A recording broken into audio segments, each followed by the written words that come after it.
Welcome to episode 50 of Mitolife Radio. I'm your host, Matt Blackburn. Today, I have back on Andrew LaTour. This time, we're actually talking about blue light and blue blocking glasses. I can't believe that we're 50 episodes in and I'm just now having a show on the mitigation of blue wavelength artificial light. That is a primary foundational part of my protocol, lifestyle, whatever you want to call it.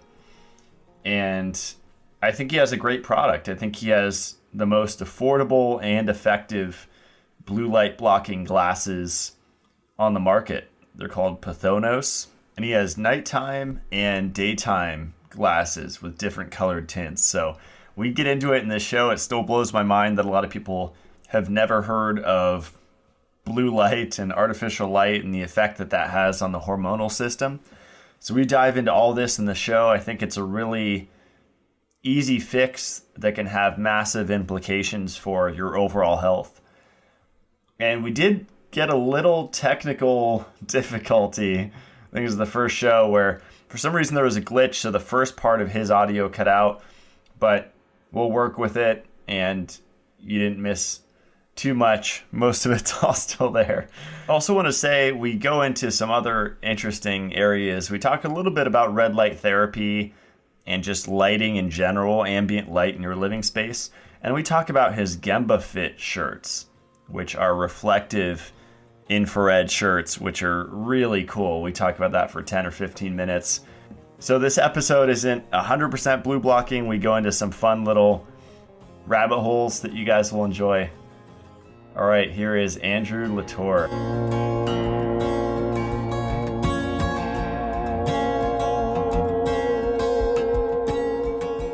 All right, I'm here with Andrew LaTour for round two. This time we're talking about Pthonos. It was blue blocking for all these years that I've been biohacking, as well as the red light and getting proper amounts of light. It's kind of goes hand in hand with controlling the light in your environment, controlling what light goes into your eyes. That's kind of something you have a lot more control over because you can just pop on a pair of glasses.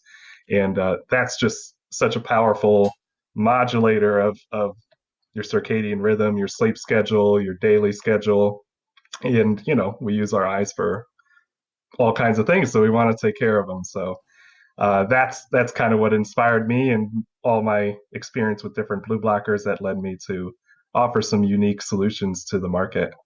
Yeah, they're definitely unique. I'm looking at your website and it's gembared.com, and then you have a little tab blue blockers, and there's four pairs, 2 pink, 1 orange, and then 1 yellow. And I actually use I think they're the cleaver ones, the daytime lenses with I have unfortunately a smart TV, just a standard HD TV, and I'll watch movies and stuff sometimes. And I noticed those are enough, actually. I turn the screen brightness to darkest, which I think is a good little trick. But even wearing the daytime ones at night, if you still want to see pretty easily, and they're so light. That's what I love about yours. They're just like one of the most comfortable. Well, I've worn a lot of the heavy frames ones for sure. Yeah. Yeah. Well, that's the thing. I have kind of a big head and kind of sensitive temples and a sensitive nose. So I wear all these different brands of blue blockers, but after a while I feel the pressure on my nose. I feel it squeezing into my temples. So I really was looking for really lightweight frames. Like the frames were like make or break for me. Like if I didn't have comfortable frames, especially the acetate, I call those ones the cleaver frames because they're big and kind of bulky, but very thin kind of acetate, so you can mold it, you can flex them out. And so that's the number one thing, is the comfort level of wearing your glasses. I've heard some people wearing different brands of glasses, they say, oh, I just got my new pair of blue blockers, but I get headaches when I'm wearing them. And sometimes I think, well, I get headaches too because it's pressing into my temples and it's not comfortable. And and when you take them off, your temples are throbbing. And, it's something that you're like, well, I don't know what's going on. And sometimes people think it's blocking the light when it's actually an uncomfortable pair of glasses. And so that was so paramount to me to get like a really nice, lightweight, some of them are flexible and moldable. So that was really key for me. Yeah, And and they're then, durable too. I've dropped them on the floor and they just kind of like bounce. They don't break very easily. yeah, yeah, especially, acetate and the stainless steel, like, you can't really harm them. And that's the thing. I can't really trust myself with an expensive pair of blue blockers when, I'm going to drop them, sit on them, and they're going to get beat up. So I want affordable blue blockers and blue blockers that also, can stand a lot of damage. So that was kind of my goal. And even like the coatings that we put on, like the anti-reflect coating, that can help with scratch resistance as well. So it's, really key for me to have them super comfortable so you can watch TV, you can enjoy that.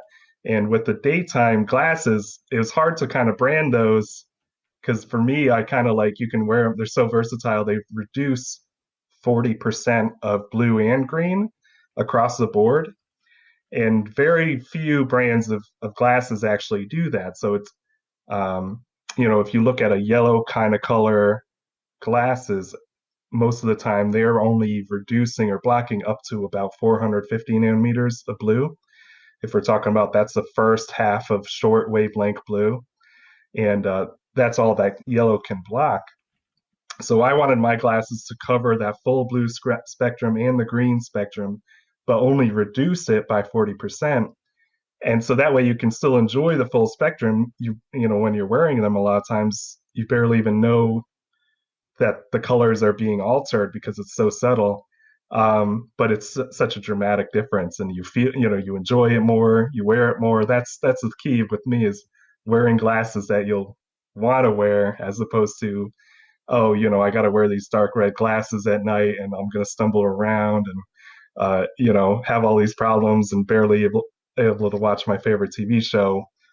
That's good for some people if they can adjust to it. But, I like to think there's another side to get more people on board with blue blockers, to get them started with glasses that are easier to wear and more comfortable.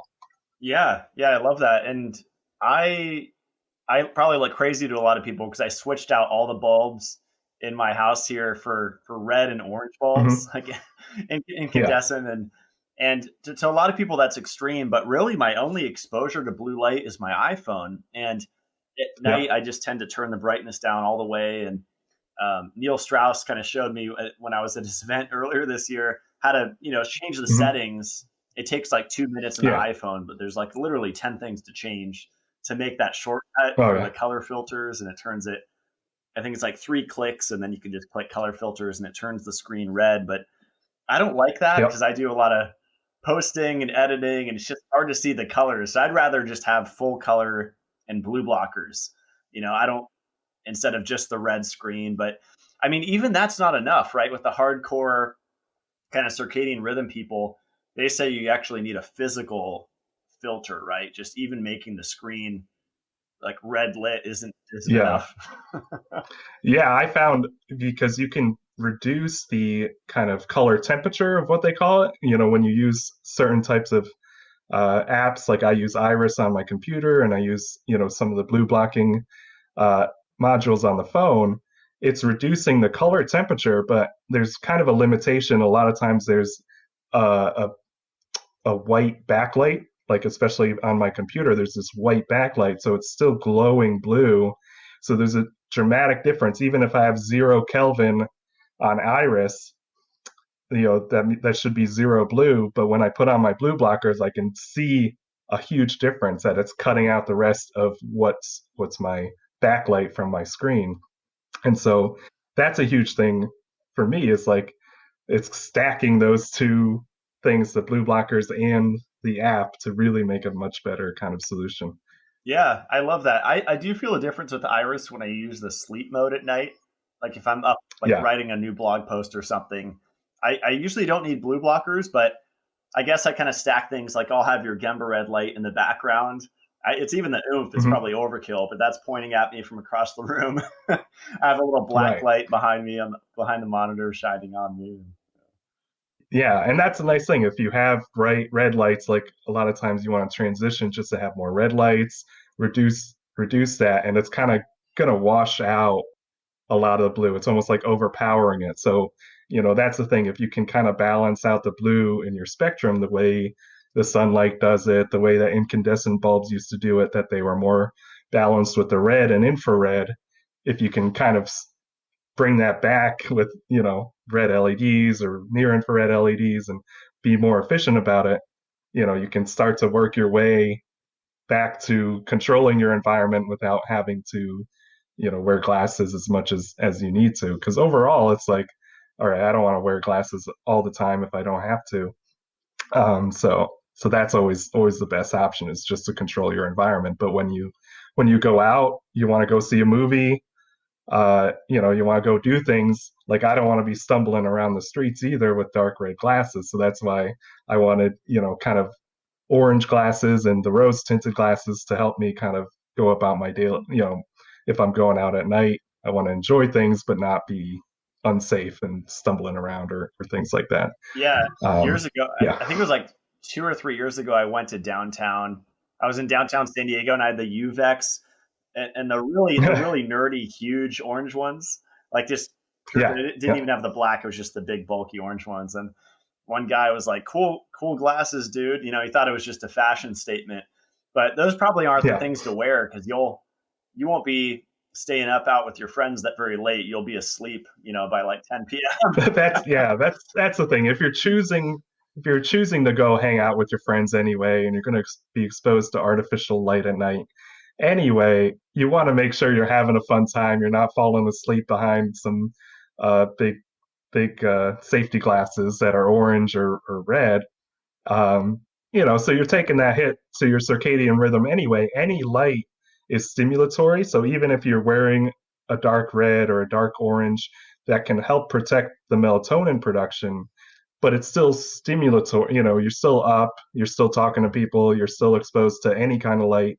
And that's stimulatory, that's keeping you awake, and that could still be shifting your circadian rhythm. So you can do your best and protect your melatonin with red glasses, but you still, at some point you got to say, okay, I'm going out on a Friday night.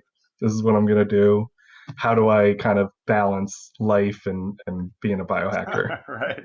Well said. You And know, and for people that haven't even heard of blue blocking glasses, that still shocks me. But I guess yeah, once you're at a level like we are, we're not like grandmasters or anything, but I'd say we're fairly yeah, advanced when you get into biohacking or whatever. And I gave a consultation today, and the woman was on it as far as nutritionally, dietarily. She was hmm doing it all, and then she didn't really have a light protocol at all. She used a red light, and that's it. She didn't block blue light at night. And I was like, well, your hormones are yeah, probably off, so I would definitely invest $50 and get some glasses, hmm and that'll. It's amazing right. the shift. Can you, so like, for someone that's never heard about blue blocking, can you just kind of make like a quick summary of the benefits, because it's balancing on the whole Yeah, hormonal system, right? yeah, for sure. And we kind of jumped right into the advanced tactics when it's kind of like, okay, starting with blue light, that's the range of short wavelength. Obviously the color is blue. It's going to be around 400 to 500 nanometers. That's kind of the range if we're talking about wavelengths of light. And it's been shown, pretty obviously that blue light is very stimulatory. That's why when we wake up in the morning, we see the blue sky, we see the sun. That's going to wake us up and tell us it's time to be active. It's time to shut off melatonin and do our day. Well, at nighttime, if we keep on our artificial lights and we're watching TV screens with a lot of blue light, all white light, contains a significant portion of blue. And the problem is that a lot of the LEDs that are on the market, they kind of have a peak of blue, probably around 455, that kind of range. And so this unnatural kind of peak of blue, that's a highly stimulatory range. So you're going to be seeing it at night, you're going to be on your computer, you're going to be watching your TV, and that's going to be shutting down your melatonin production. That's going to be stimulating you, keeping you awake at night, making it harder to fall asleep. And then, that cascades into, okay, when you have disrupted sleep, obviously you're going to be more groggy the next day. You're going to be tired. And as you said, your whole cascade of hormones kind of start to get shifted where you can even have more hunger hormones coming in, like your leptin gets suppressed, and you're going to feel more hungry during the day, and you're going to be like, well, I don't know what changed, and that's the kind of thing. And I've been doing a lot of travel recently in the past couple of years. I've been traveling to China, to New Zealand, full 12-hour time zone shifts. And every time I do this, it's kind of a big toll. It's almost like moving from day shift to night shift. It's like you're changing your whole, this is like becoming a shift worker because I lived, 3 to 6 months in China a couple times in the past couple of years, and I feel it myself. I'm like, wow, it's a big transition. I feel more hunger hormones. I feel more, stress levels, because if you try to deny your hunger hormones, you feel more stress, and it's kind of a big cascade. And actually, over the past couple of years, I've gained a lot of weight. I've, lost energy levels. So, you can look at the studies done by the Harvard Medical Research and all these big studies, but then I kind of always feel it, myself. And that's the thing. You got to be really mindful of how did you sleep the night before? How do you feel the next day? What's that playing a part in your whole body. So that's why it's really critical to be blocking blue light at night. And then the other aspect of blue light is also kind of a photochemical response where blue light can actually damage the retina, especially high intensity blue light.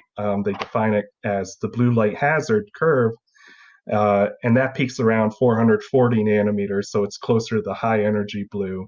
And this, like, kind of on a acute scale, if you're kind of feeling eye strain, or if you're feeling kind of eye fatigue, or headaches or things like that, that's going to be more the blue light hazard that you're feeling in your eyes. That's kind of like, if the blue light is high enough and you're staring at a screen for too long, then you're really going to feel it. And so that's why companies like me and companies that make blue blockers, they'll offer kind of a daytime tint that's just focusing more on reducing the blue light in your daytime. Maybe it's covering a part of the spectrum, or it's reducing um, the wavelengths of LED lights from artificial light during the daytime. So that's why, kind of, if you're always indoors and you're exposed to blue light, you want to have kind of a daytime blocking or reducing kind of habit.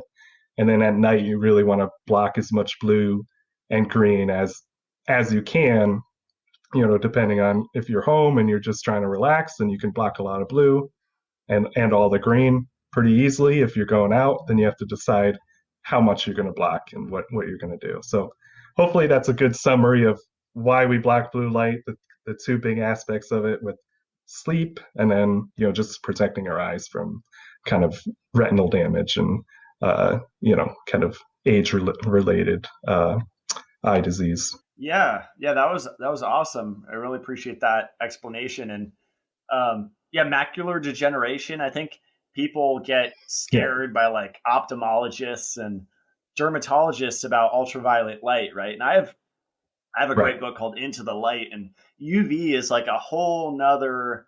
I mean, you could really dedicate your life to just purple light, and some people do that for red light, right? But that's, to me, like red and UV are like the most important parts of the spectrum for human beings. And and people think, oh, UV causes eye damage, but you probably saw like my CLF protocol I just launched, the calcification, lipofuscin, fibrosis, and it's so interesting that lipofuscin accumulates in the retinal pigmented epithelial cells in the retina.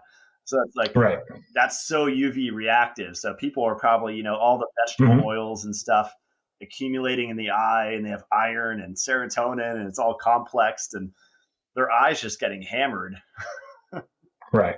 Yeah. And that's the thing, is like also the red and the near infrared, that actually can have protective effects on your eyes and help clear, your circulation and things, even in through the eyes. So that was the kind of thing with this big trend of sunglasses. You need to block a certain amount of UV. and the FDA, hey, you got to block UV in your eyes, you got to block UV in your skin. And it's like, all right, maybe, there's some truth to that too. Like you said, if a combination of our diet being bad and our metabolism being bad and not getting the right light at the right time, if you go to the beach in the middle of the day, after having a bad breakfast and a bad dinner, you go to the beach in the middle of the day, then that's not ideal. But if you can prep your cells with infrared light beforehand, then you can go to the beach and be a bit more safe. So I've lived in these past couple of years. I've lived in Manila, Philippines, and I've lived in Tanzania, Africa, and I haven't worn sunscreen for a couple of years. And I haven't burnt in those countries where it's like the UV ratings 11 or whatever it is. It's like the maximal it could possibly be, but it's because I do a lot of these protocols where I'm prepping my skin. I'm avoiding PUFAs and eating the right kind of antioxidants to help protect my skin. So that's the kind of thing. So we have to take this and kind of take a step back and be like, okay, UV is necessary in the right context. Blue is important in the right context too. We need it to wake up. We need it to do our business. So if I'm indoors, I'm working on my computer, but I have a lot of windows around me, then I might not even wear blue blockers because I've got my iris on where I've reduced the color temperature of my screen and I'm surrounded by windows and I'm feeling all right. So that's the kind of thing to balance. You need blue during the daytime to wake you up, to stimulate you. So it's all kind of context dependent. And we've kind of chased UV down so much that now it's having this repercussion of like, well, no, we need UV and just in the right context, and Yeah, and you, so, and we don't want that to happen with blue, like, right? We don't want to cut out all blue in our light bulbs in the world, and then all of a sudden we're tired and depressed because we don't have enough blue. So yeah, and you need to crack the window too, right? Because the glass will actually block a lot of the light from coming through the full yeah, spectrum light. it can block a lot of the heat. It'll block usually, yeah, a lot of glasses will block UV.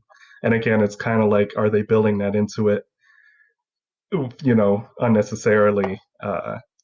So you never know. What depends on what kind of glass you're getting and what you're using. So Yeah, it's you a know, fun topic with light. There's so many different directions to go, and it's like an endless rabbit hole I find, and of different things, and like even the hormone connection. Like you probably seen me talk about serotonin being a stress hormone, and people think of it as the feel good hormone, but like estrogen, it causes stress and it synergizes with endotoxin and just causes a lot of damage. But uh, tryptophan, the amino acid, converts to serotonin, which converts to melatonin. And I think the problem when yep. people get serotonin toxicity, a lot of it's PUFA, but also a lot of it's PUFA combined with not wearing blue blockers, because then it's like taking vitamin D versus using a UV light, because UV light will convert or the sun will convert your cholesterol, right, and sulfate cholesterol Mm-hmm. to vitamin D. And the same thing Right. with blue blocking, right? You're like increasing that conversion of serotonin into melatonin, because you can have a Right. buildup if you're never blocking blue. So Right, exactly. And yeah, and that's the thing. It's like, what did our ancestors kind of do in the evenings when the sun starts to set? You get more red and you get more infrared as the sun settles down, and then you have your campfires or your candles or the things that we evolved to have. And these seem to be like powerful kind of stimulators of telling us, okay, now's the time to produce the melatonin, and now's these kind of darkness hormones kind of coming out and coming into play. um, and so that's the thing to be mindful of. If we can at least do it with our eyes by wearing glasses, then that's the first kind of step down your journey of just getting some of the UVEX or the DeWalt laser glasses, and just get started that way. And then that was the thing. That was how I got started with a lot of light hacking. Just because I was listening to podcasts and they said, oh yeah, just get some cheap safety glasses and you're off to go. And you wear them, they're only $10 and you wear them at night and you're like, wow, my eyes feel great.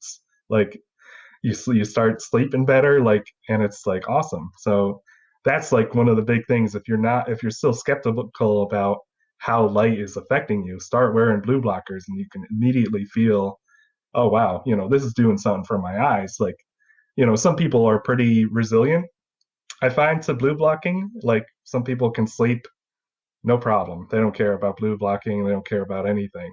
And if there's if there's a smidgen of light coming in through a window, then I can't sleep. What I'm saying?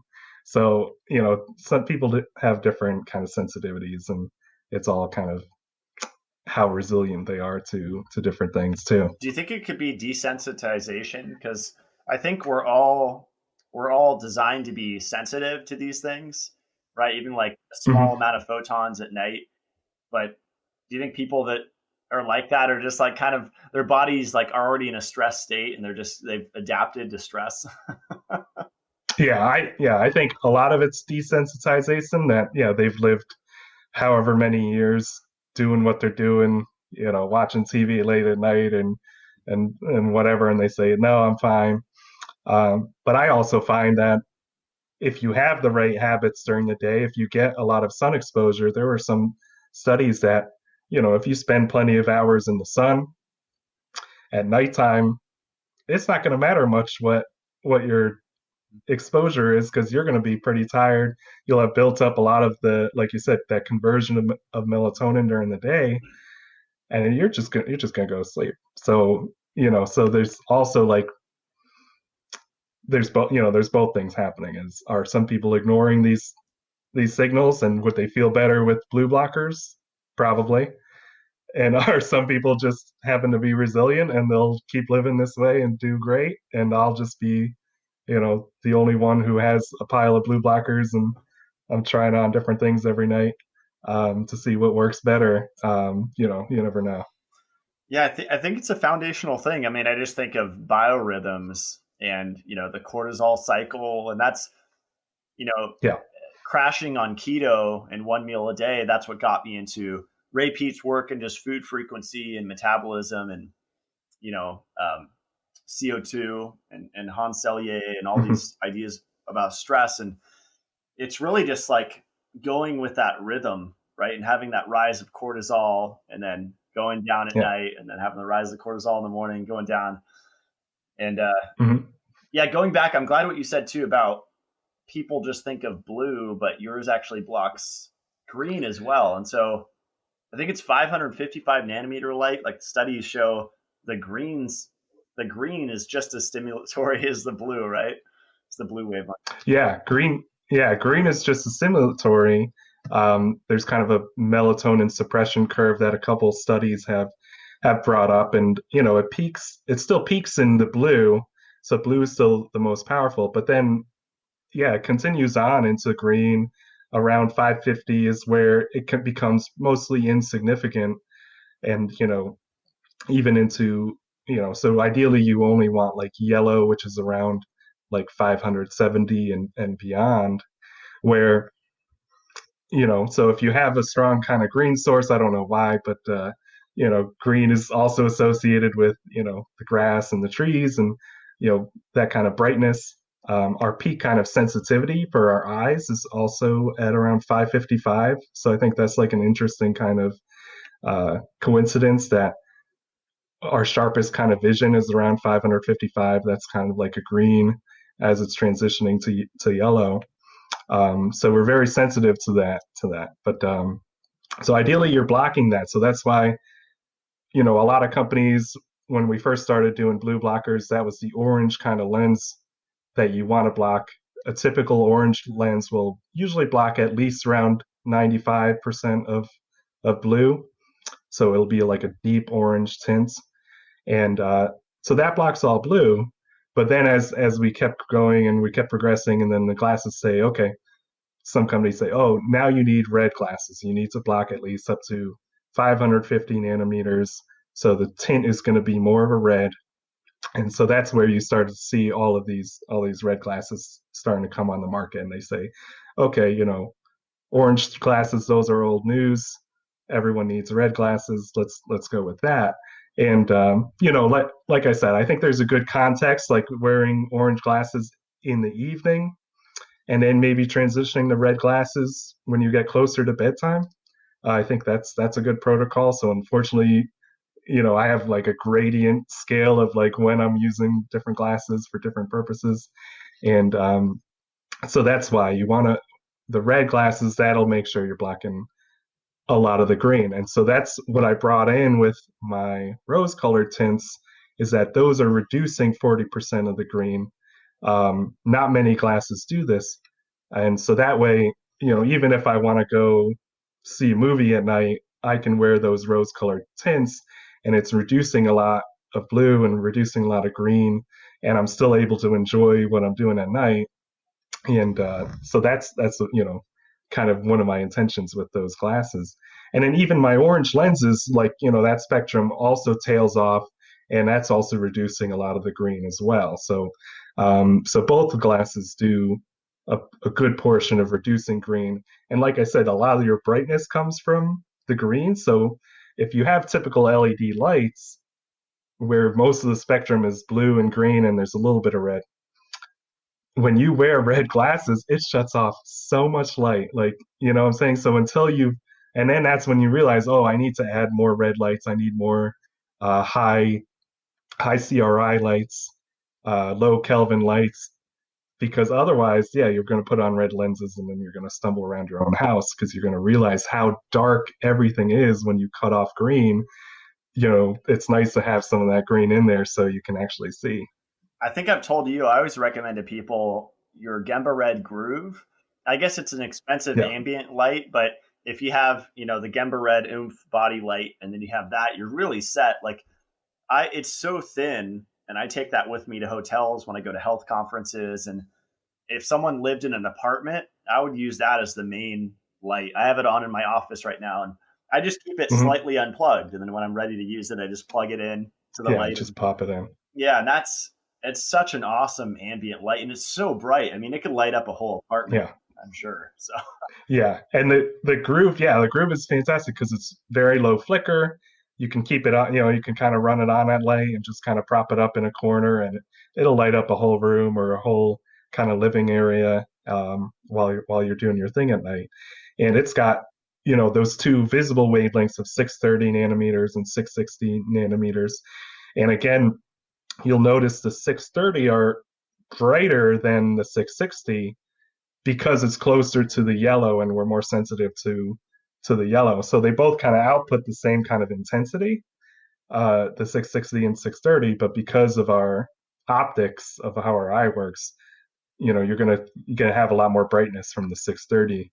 And so that's why it kind of launched me into seeing a lot of people using my panels as ambient light, which is great because there's so many purposes for red light therapy that isn't just pain reduction, wound healing, like all the things kind of NASA's looked into, and improving metabolism, but also just in training your circadian rhythm, using it in the morning or in the evenings when the sun's down.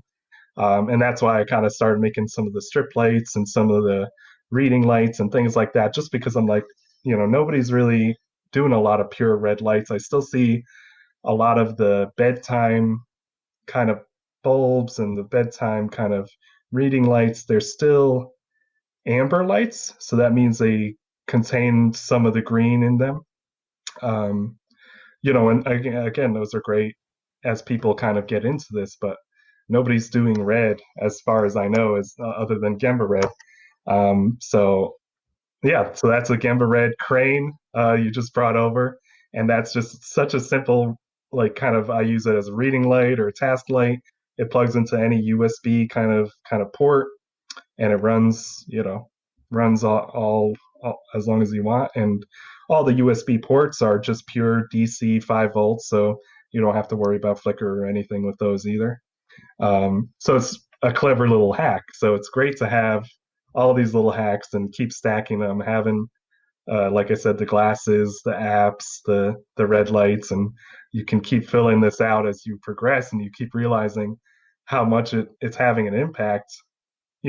and then we've come to a point where we just surround ourselves with the right kind of lights at the right time. I love it. Yeah, Dr. Ray Pettis talked about darkness being like stress to the body. And if you think about it logically, it makes Yeah. sense because you don't know if a saber-toothed tiger is going to come at you. You can't see if there's a grizzly coming Mm-hmm. at you, right, when it's pitch black. And so we evolved with darkness being a stress because we don't know what's around us. But these hormones, specifically melatonin, is an anti-stress hormone. And so, uh, Right. yeah, it's just like kind of learning all these things and connecting the dots, right?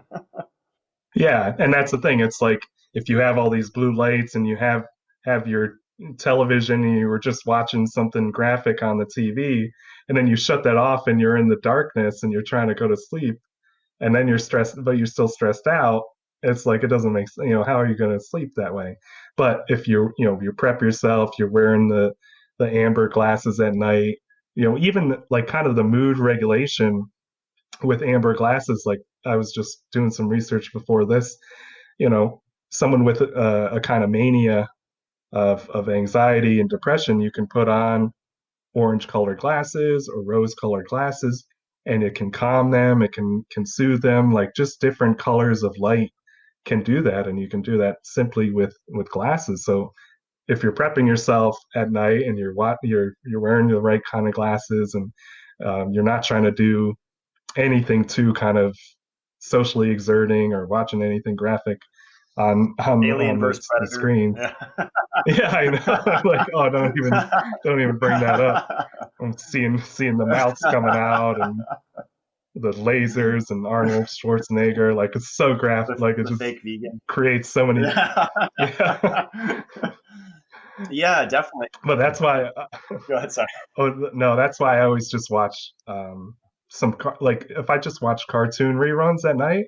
That's it's such a great hack because 2D animation is kind of an abstraction, and it helps kind of wash away kind of some of those traumas of your life during the day, and so you can watch kind of some calm adult cartoons like Bob's Burgers or whatever, and just kind of be more relaxed as opposed to you know watching whatever is the latest stress filled I, kind of. I watched Jeopardy. No, I'm just kidding.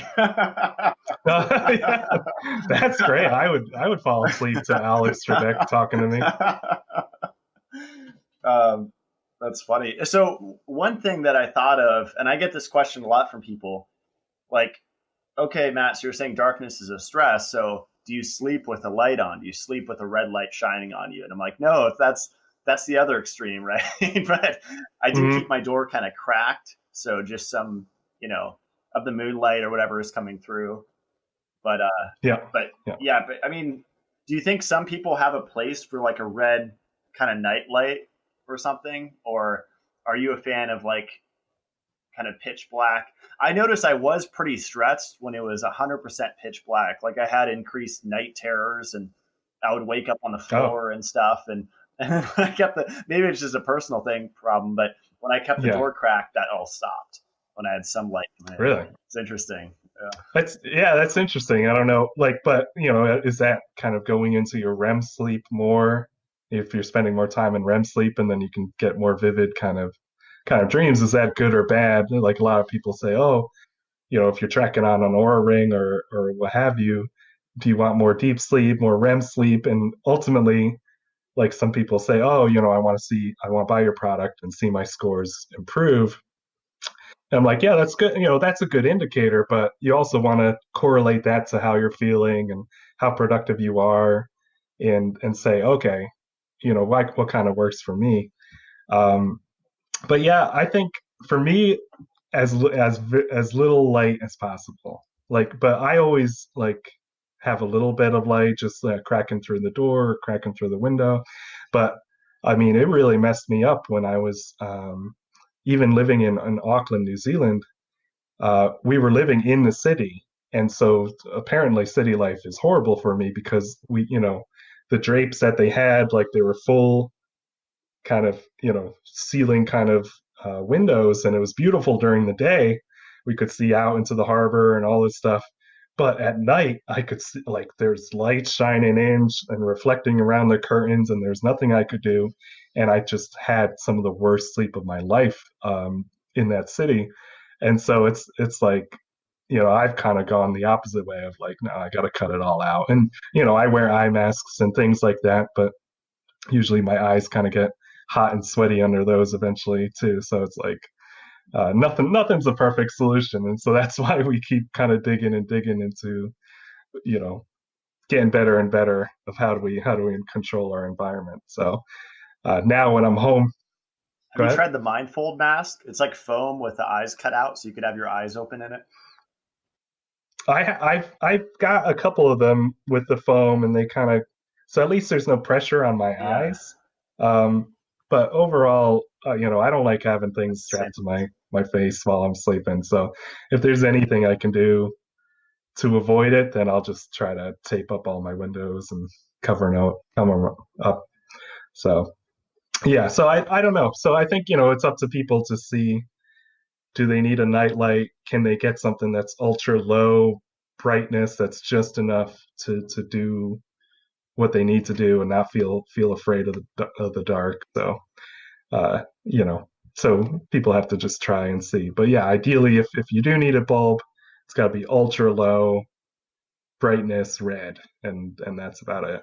I like it. Have you done the hanger trick at hotels? I don't stay in a lot of hotels, but the hangers in a hotel with the two clips. I've seen people, and I think I did To it. clip the shades together. Yeah, Yeah, yeah. yeah, that's key. I think I saw that, and my wife just thought I was a genius when I did it one time. And I was like, oh yeah, that's I totally thought of this. That was all me. So, Yeah. but it was yeah, to do the hanger trip. When I travel, I have a roll of duct tape on all the little LED indicators. There's usually like a clock and a phone next to the bed, and I unplug those. Like, just really just rip it up when I get into these places. Try to unplug as much as I can and plug in as much of my red lights as I can, and have my blue blockers stationed around the bedside and all these things, and just really, control your environment. That's the biggest thing is, um, you know, And it's easiest to do that at home. Like when I flew to Idaho for the first time to when I found this home that I purchased at the hotel I was staying at, I went nuts. And I think I documented on Instagram. I did like the pristine hydro travel filter, hooked that up to the sink, yeah, the shower filter, Stetzer filters. I put your light up. I think I had two lights, red lights in each room, and I had a yeah, hypo air filter, and I slept awesome. I mean, it was like that's people get slammed at hotels. They don't realize, you know. yeah. So No, I had that was the thing. It's like my worst kind of weight gain and my worst kind of feelings is when I live out of hotels, and because I had to live in hotels in New Jersey, 8 years ago. I was commuting to work in New Jersey, living out of a hotel, and then coming back to Connecticut, and that really wrecked me in terms of my sleep, in terms of uh, my weight was increasing, my focus was horrible, like just everything just gets so messed up. And like I was saying, I can read all these studies about, yeah, blue light at night messes with your sleep, and that's correlated with diabetes and obesity and all these things, and blood glucose dysregulation and all these huge things. And I'm like, yeah, I've lived it like multiple times at this point, like in my life of like, I gain weight, I have markers of blood glucose dysregulation, and that's why I'm so diligent about having plenty of blue blockers and red lights, because I feel it, and that's the only way in the long run for me to kind of control my health. yeah, I'm glad you brought that up. I think people are obsessed with insulin. That's like the big buzzword, and I think the keto gurus Hmm. like beat that into people's heads, like insulin resistance. It's sugar, sugar, sugar, but Yeah, it's really polyunsaturated fats that cause insulin resistance, and I mean blue light causes insulin resistance and EMFs, right? So there's so many factors right, more than food. right. Yeah, it's the stresses of your diet, of yeah, like you said, the PUFAs kind of down regulating your metabolism and messing with your glucose, and then and both of these kind of play together. Like it increases your hunger, it keeps you, you're going to be snacking late at night, and then that keeps you from falling asleep. Like everything just kind of is a huge cycle of, what you're trying to manage. So it's kind of like we were talking about trying to fix our computers. We're playing whack-a-mole with which problem are we chasing first? Are we going to chase the PUFA? Are we going to chase our light? Are we going to chase our diet? And are we going to try to sleep more or get up earlier with the sunrise? But they all kind of play a part. So you just have to take baby steps into controlling everything that you can. So that's kind of my approach. Well said. Yeah, it's like finding your weakest link. Like when I work with Mm-hmm. consults and clients, it's finding what is someone's weakest link. And I think you and I might be the same, where it's like do everything at once. And if you can do that, great.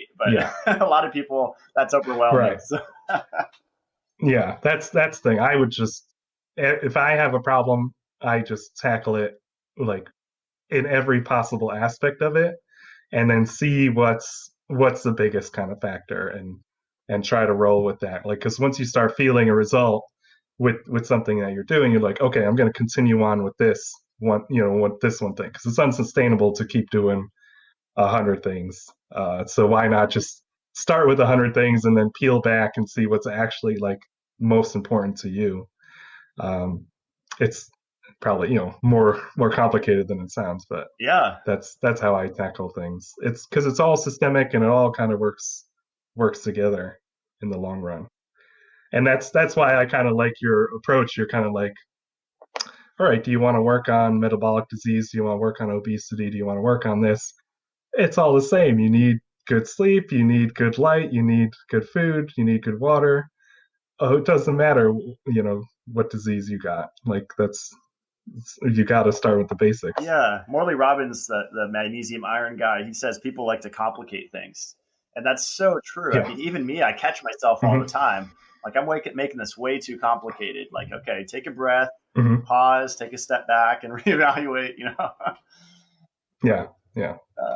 Yeah. I also wanted to say, like, I don't think we brought up CCO, and that's like the big buzzword that a lot of red light companies use, and it's like their main thing in Yeah. marketing, like Cytochrome C Oxidase, and uh, Right. red stimulates that respiratory protein. And I actually found a study, like my product PUFA Protect, the vitamin E. It's so interesting. Vitamin E increases the CCO activation from red light. Like there's a synergy with vitamin E and Wow. red light. It's incredible. That's fantastic. Yeah. And so, yeah, CCO is the cytochrome C oxidase, which is the enzyme, or people call it an enzyme or protein, and that's what a lot of people say. That's the primary kind of photoreceptor for red light therapy. For photobiomodulation to have an effect, it needs to be absorbed by a chromophore, and the scientists have kind of found, okay, there's certain wavelengths that CCO preferentially kind of absorbs, and it's usually around, off the top of my head, I want to say around 623, like 670-ish. There's one in the 700s, and then there's one around, like, I want to say 830. So those are the absorption peaks, and that's why we kind of choose certain wavelengths to be around those peaks. And that's the terminal enzyme for, like you said, the respiration process to produce more ATP, for the for the mitochondria to be more efficient. And like you said, there's kind of a nutritional component to it too, of having the right sugars in your body, having the right kind of vitamins, having good kind of connections in your cell walls and your tissues. So all those are playing a part. And it's not just, red light needs to be metabolized the same way a supplement needs to be metabolized. So it takes the whole system kind of working together to make sure it's doing what it needs to do. So that's kind of an important aspect of red light therapy, is it doesn't do what it does on its own. It still takes your body to absorb it and use it the right way. That was awesome. Yeah, and I've been obsessed with like iron. I think you've seen iron overload, and just Yeah. as magnesium regulates calcium, copper regulates iron, and CCO is actually a copper Right. dependent enzyme. And so, like, I've been obsessed with Yeah. like beef liver and getting it fresh, ideally, and not the capsule desiccated, Hmm. and beef liver and red light are like a match made in heaven. That's amazing. Oh yeah. I need more beef liver. That's always good stuff. And I think porphyrins too in the red blood cell, those absorb UV light. And so, yeah, we have all these parts of our body that are reacting to different wavelengths, right? It's Mhm. kind of cool. That's right. Yeah, and everything's kind of on a spectrum in terms of what's absorbed by different wavelengths. Like yellow is absorbed a lot of times by the hemoglobin in the blood. Um, so you can kind of get into you want to understand the optical properties of the tissue and where that's going and how your body's carrying that away. Um, and it's one of those things, somehow, if we can bypass the skin as a barrier, you can have much more targeted therapies with red lights and different colored lights. But usually the skin is that first barrier that blocks a lot of light, scatters a lot of light, reflects it. So that's always kind of an interesting aspect to how, are we actually kind of delivering it where it needs to go. That was awesome. Well, let's jump into the Q&A because there's quite a few questions, and you can just Okay. let's see. Is there a way to tell the difference between knockoffs glasses and the real deal? I've seen some for $20. Yeah, a lot of people look on eBay, right, for blue blockers, and I think going back, you were saying they don't block any of the green, right? They just block. I mean, maybe even not. Yeah, that's the thing. It's like you don't know. Unfortunately, you don't know what you're getting. It's like I tell people with red light therapy if they want a cheap red light therapy, well, you don't know what you're getting in terms of intensity, EMFs, things like that. Same thing with blue blockers. If they're not telling you the spectrum that it's blocked, or if it's not from a kind of reputable company, you don't know. It can even look orange, it can look yellow, but you don't know how much it's actually blocking. So I do believe if it looks yellow or if it looks orange, you can trust your eyes and say, hey, it's going to reduce some blue. So it's going to do something. So if that's enough for you, that's fine. But as you get more into it, I like being much more precise with what spectrums am I blocking and how am I going to use that? Because the only way you know how to use glasses best is to kind of know the spectrum, and that's why even with my rose colored glasses, you wouldn't have no idea if you looked at my pair of rose glasses versus any other glasses. You would have no idea unless you got the full spectrum report and you take a look at that and say, okay, it's going to reduce 40% of light. It helps with contrast, and then you know how to use it best. Like, okay, ideally you use it during the daytime, but if you use it at night, it does these different things. The same thing, you can get cheap glasses anywhere. And again, the problem with cheap glasses is if they're made out of a cheap plastic, they're not adjustable. They're going to feel, if you have a big head, they're going to feel pretty harsh. So I've tried all kinds of cheap plastic glasses, and I'm like, yeah, I would love to have cheap plastic glasses, but they're not flexible. You can't adjust them. So then, and again, you get the same problem and you're probably getting with it pressing into your temples. the plastic's probably going through the skin, right? Even if it's just Yeah, I know it's not. you can get some cheap, some of the cheap plastics might have the BPA or different things to it. So that's why if you go with something like an acetate, that's more of a cellulose, and it's safer, adjustable, lightweight. So that's the quality trade-off of like, all right, sure you can get cheap glasses, but are they going to fit right? Are they going to be cheap plastic? All these things. Are they going to have the right spectrum? So um, you know, I just tell people like you can get the cheap UVEX for $10, and that's been tried and true, and that's been featured in studies, and that's a great place to start. And people know that's been measured by third parties and measured by themselves. They're a reputable company. You can find their spectrums online. It's about 98% of blue is blocked and a little bit of green. And those are great starting points. So, that's the thing. So, all right. I think I've That was awesome. beat that one to death. Yeah. Yeah. I Like, think if someone like I worked minimum wage jobs for years, and you're like, uh, just watching your money, then yeah, $10 UVEX. I mean, when I was 20 working at Blockbuster, I could have afforded that. So that's yeah. definitely a place to start. And I was just chopping wood yesterday, and I was soldering some LEDs yesterday morning, and I wear my UVEX as safety glasses. It's like a dual function. So there's no There's no reason not to have it. That's awesome. Have you heard too? This is just a side question for me. Like taking them on and off can cause stress. Like say you're blocking blue for like a couple hours at night, and then you take them off, and you get exposed for an Yeah. hour, and then you put them back. That can kind of confuse your system. I don't know. Yeah, I would say if you kind of take off your glasses, and that's the problem with compliance, like I talk about. If you're wearing dark red glasses and you can barely see your screen, and then you lift them up to actually see sun or not stumble around, it's like, okay, what's the point of the glasses? I forget there's some kind of time frames to look for, like, you know, maybe a minute or so. You don't want to take them off, and like, you don't want to be shuttering them on and off, and that's confusing too. Even like with my red light therapy, I tell people to turn it on in a well lit room. Don't be staring directly at it when the first time you turn it on, because it's going to be a pretty big shock to your eyeballs and your system. But if you have ambient lights on around you and you're not staring directly at it when you turn it on, your eyes can take a moment to adjust. It's the same thing. If you take off your blue blockers, then you're kind of removing that protection, and you probably don't have, as how long can you really keep them off without starting to have those negative effects come back? Awesome. Someone asks, can blue blockers be made without magnification? Seems like every pair I've tried has magnification. They're probably talking about cheap pairs, right? It could be cheap pairs. You want to make sure they're not reading glasses, like, because those, a lot of reading glasses has that built in.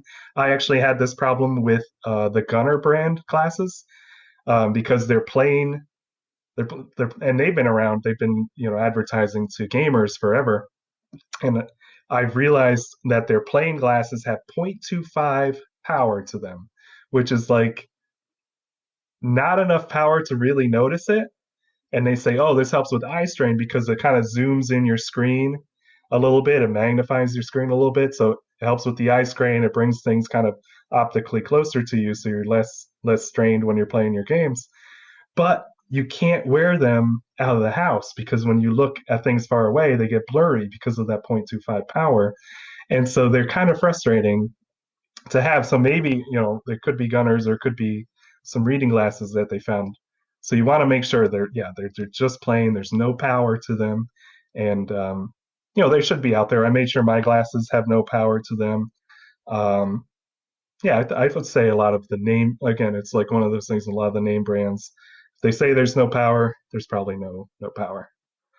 Yeah, and I think that could weaken the eye over time too. It like, yeah, Yeah, I think that you don't want to train your eye to rely on even 0.25. So I had to stop wearing them, because I was like, that's kind of silly. And I designed my daytime glasses to be reducing 40, so I can do my gaming without the power and still block a lot of blue light and enjoy my games and have good contrast. So that was kind of one of the keys of like trying to replace my Gunners. So that's the thing. I start a whole business just to feed my own addictions sometimes. So. that's awesome. And this is actually a perfect segue. Someone asked, do clip-ons exist? I've seen some, I think, a company in Canada. Tips for people who already wear eyeglasses. What can they do? Yeah, if you already wear eyeglasses, there's fit overs, and usually those are going to be more of a bulky kind of style, and those fit over. And that's probably the cheapest way to start. You can get Uvex does the fit over style as well. The SCT orange, kind of bigger ones that are fit overs. Different companies do fit overs. And unfortunately, you got to go with kind of a name brand that'll do a prescription. So there's prescription brands out there, and they'll charge quite a bit. I mean, even my wife, she ordered from Zenny Optical, and we got the blocks, whatever their latest brand of blue blocking, which is, it's going to be more of a clear tint. We haven't talked about clear tints much. It's more of a clearish tint, but in the sunlight, it looks more yellow, because it's only reducing or blocking most of the shortwave blue. So you get a little bit of benefits reducing the blue, while it's not very noticeable. You can wear it to work, and nobody's gonna realize you're wearing blue blockers. So if you need kind of the cheap kind of way to go, I would just go for the Zenni, and they don't even say what their spectrum is. And again, it's like a little bit of something is better than nothing. So you can look at different brands that do prescription. Yeah, I'm looking at the Zenni website. I didn't know they launched like a blue block. That must be pretty new, right? That they launched this. I got there in 2015. I got a Oh, pair from them wow.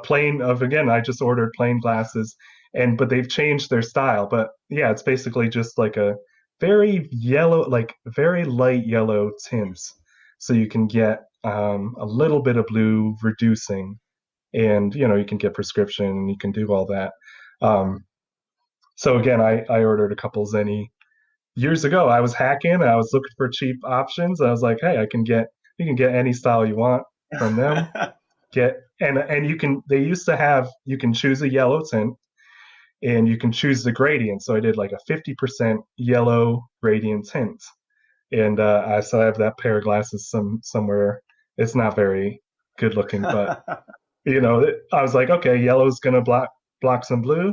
Yeah. I wanted a custom pair, so that's what I did. So that's the thing, is once you understand the pigments and the spectrums and what blocks what, uh, I get a little bit relaxed and say, hey, if you're trying to hack something, go cheap and see how it works. That's really interesting. Yeah, this is dangerous. It's like, people that collect shoes, men. Yeah. I'm like that with blue blocking glasses. Yeah. I want to have Oh, for sure. Yeah, you still have boxes. It's out of control.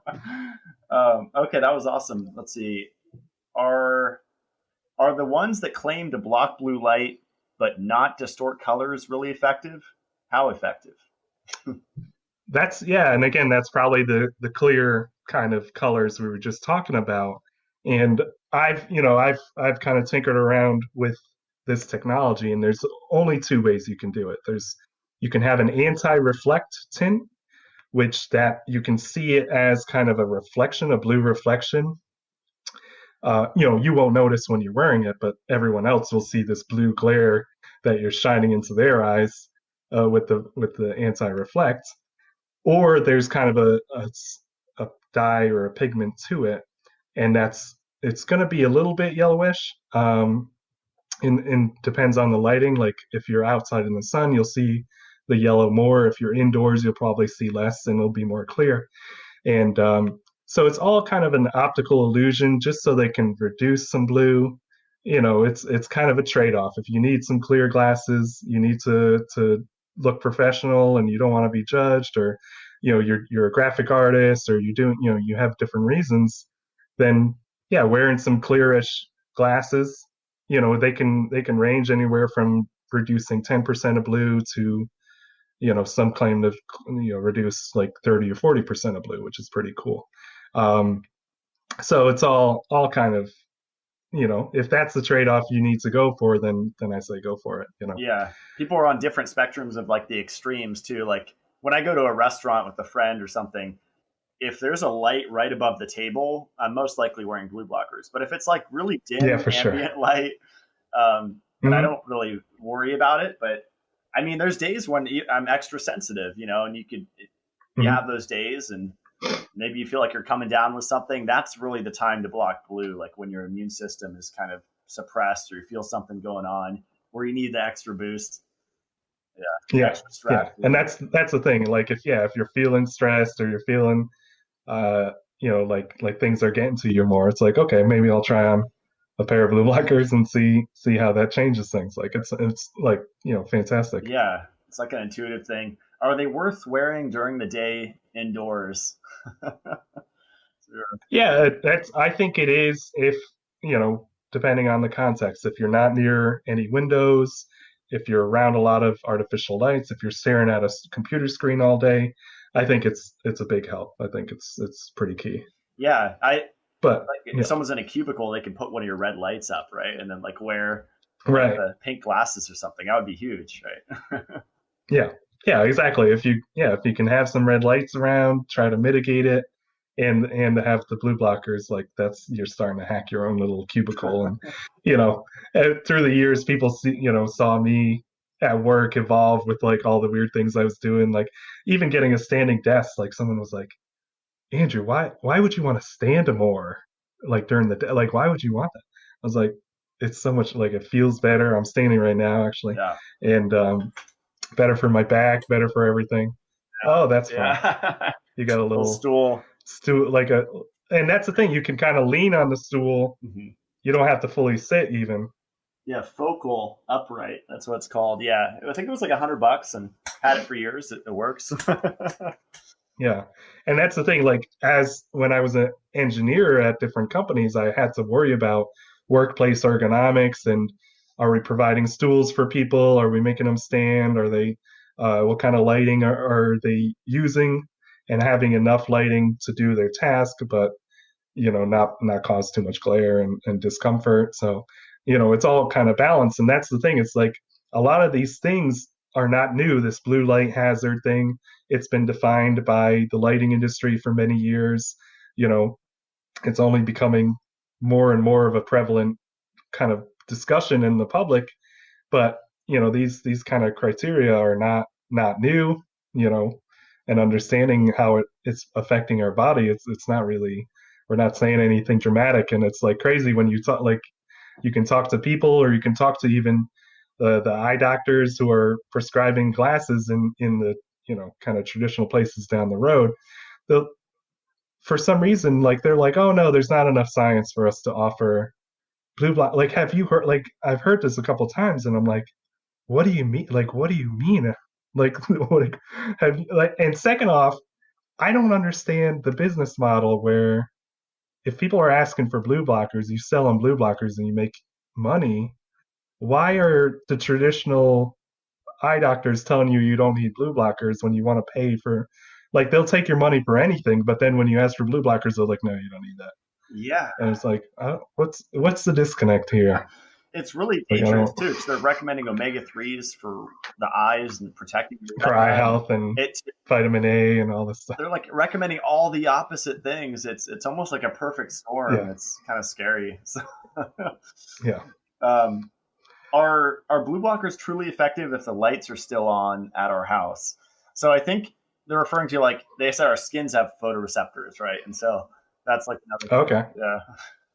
Yeah, I mean the skin is a photoreceptor that can be a signal. I haven't really experimented myself on, are you going to wear long sleeves at night? You could wear long sleeves, you could wear a hoodie indoors at night and really really be diligent of covering up your skin. Hazmat suit. Um yeah, yeah, I mean you could really go all out. Like I don't you could even make like some sort of clear plastic, like yellow plastic, like jumpsuit, like just so you can only get red.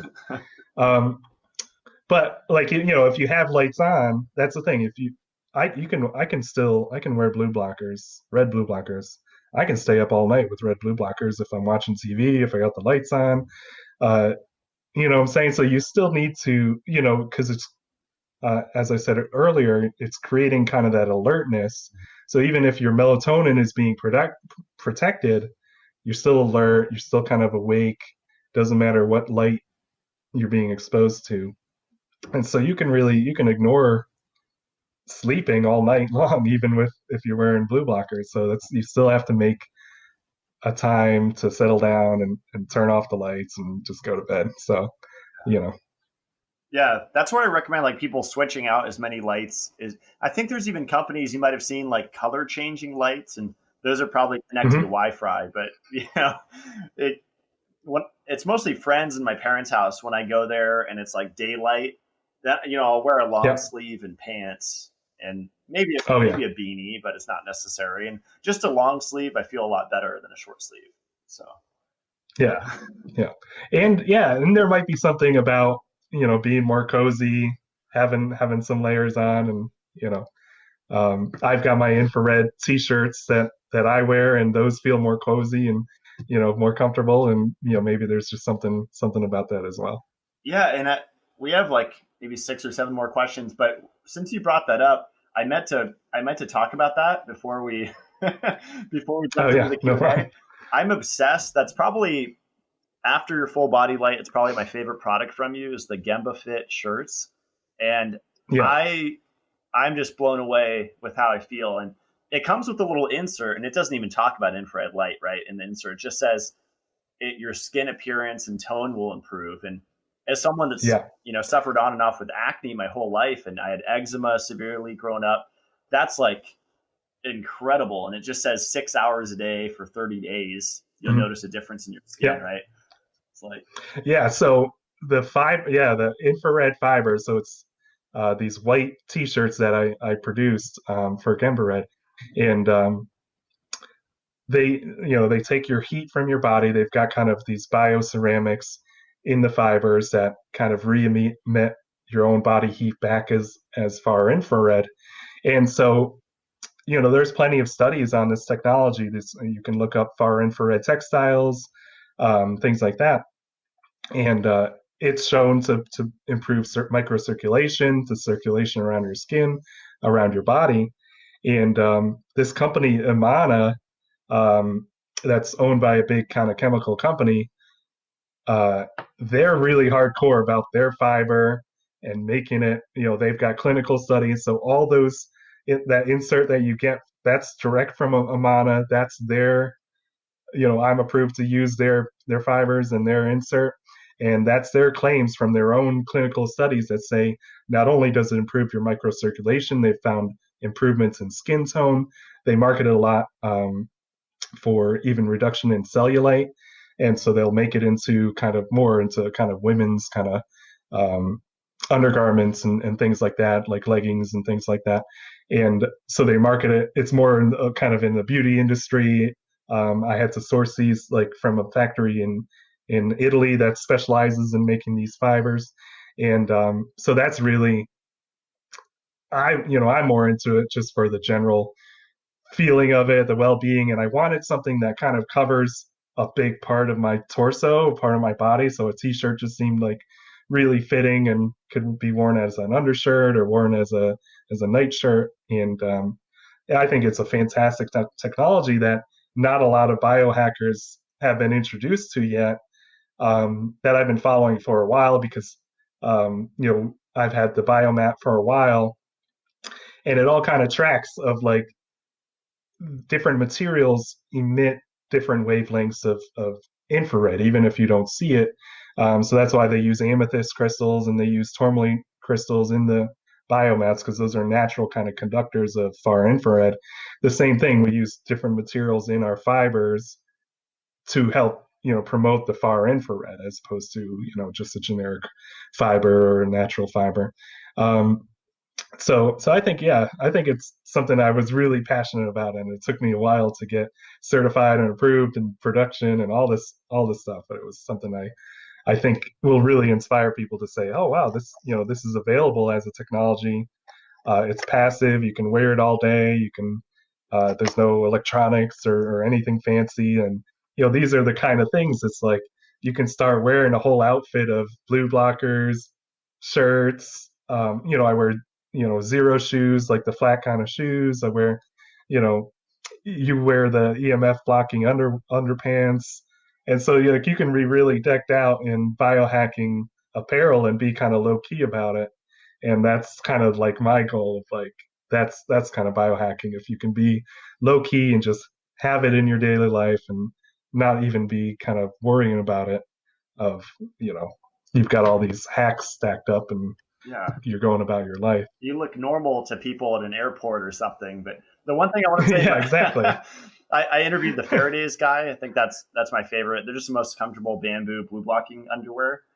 I'm starting to switch back to. I'm thinking of carrying it with me, like in my carry on or something, because I get stopped. Yeah, I've been getting stopped 100% of the time going through that scanner, and like that's crazy. I'm like I'd rather avoid. I don't know. Yeah, avoid the time. Like it's already so like I've traveled so much. It's so stressful. I'm like, a lot of people say, oh, you got to bypass the X-ray and get the pat down. I'm like, no, I'm so tired. Like I'm so tired. I'll just go through the X-ray Vitamin, and I'll deal with yeah. the effects, you know, by grounding and taking care of my body and all these things. But Yeah. um, yeah, if you go through it and it's gonna let your those silver fibers are gonna light up the X-ray, and they're gonna be like, "What is this guy We have an packing?" anomaly. Uh, yeah, I know. I'm like, it's only a matter of time Yeah.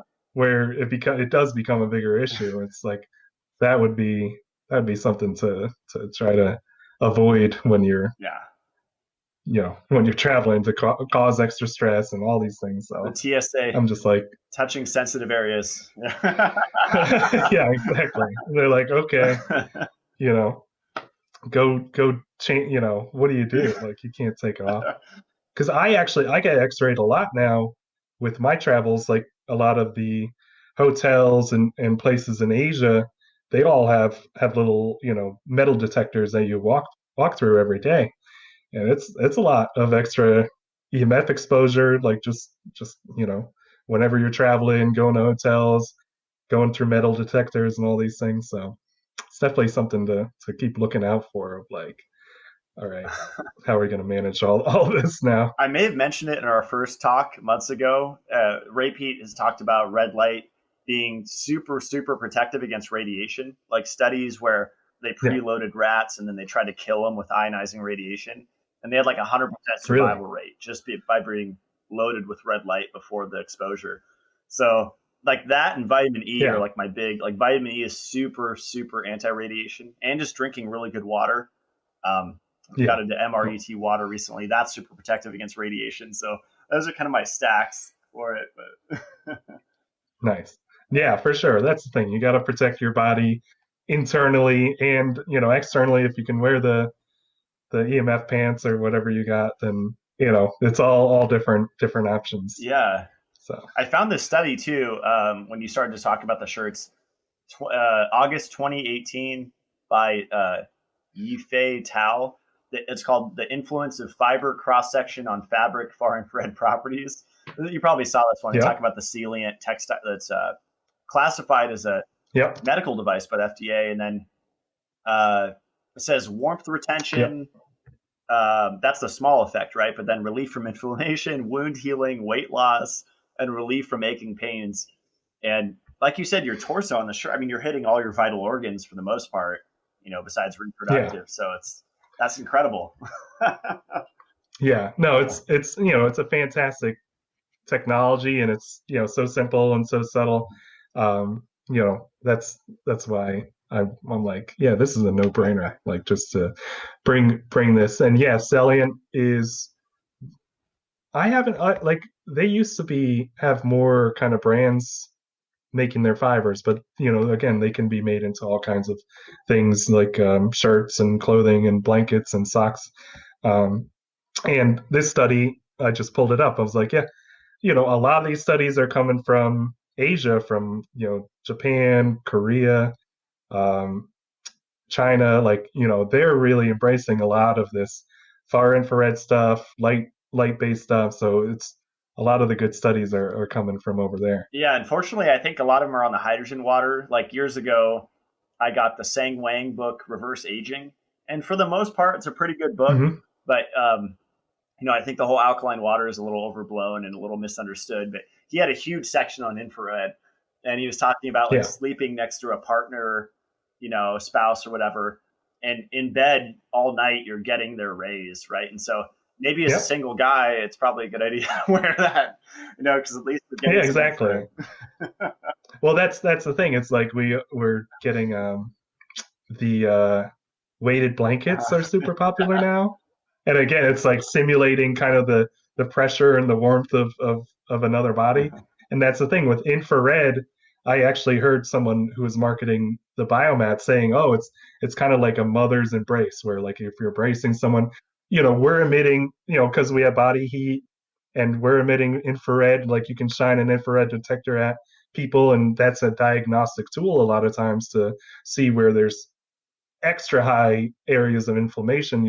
It'll ping red on an infrared detector, and so we're emitting infrared all the time. So when you hug someone, you're exchanging that, or if you're near someone, and so it's all these things. So they say, oh yeah, a 10-second hug gives you a certain amount of oxytocin, and So that's maybe there's an infrared component to it too. Who And you knows? could just do an oxytocin spray, right? And just someone could just. And then I thought you probably saw my robot post. That guy that was dating the AI. It's getting kind of freaky at this point.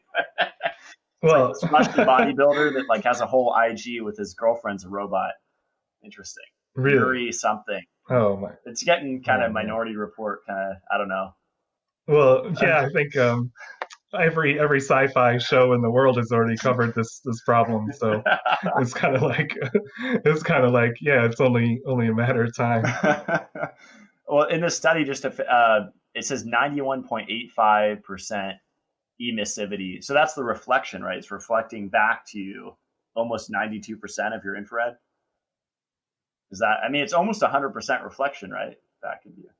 It was in the Emissivity. abstract at the top. Textiles achieved a remarkable emissivity of 91%. Wow. Yeah. Or maybe it's that 86 So number, yeah, but anyway, it's pretty high.